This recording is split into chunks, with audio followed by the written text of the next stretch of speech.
जतमध्ये तरुणाचा खून करून मृतदेह टाकला विवस्त्र अवस्थेत. जमीन वादातून खून केल्याचा नातेवाईकांचा आरोप.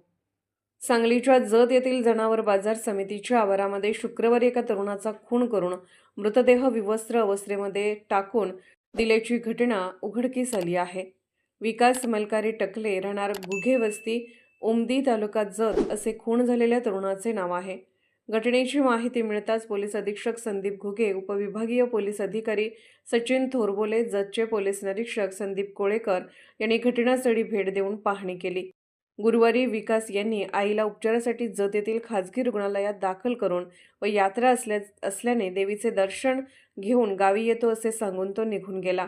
त्यानंतर शुक्रवारी सकाळी बाजार समिती आवारात त्याचा मृतदेह आढळून आला आहे. विकासच्या डोक्यावर व चेहऱ्यावर धारदार शस्त्राने वार करण्यात आले होते, तर जमीन वादातून त्याचा खून केल्याचा आरोप नातेवाईकातून करण्यात येत असून या खुनाच्या तपासासाठी 2 पथके तयार करून आरोपीचा शोध घेत आहेत. महाराष्ट्र वेद न्यूजसाठी गुंडा झुरे, ढालगाव.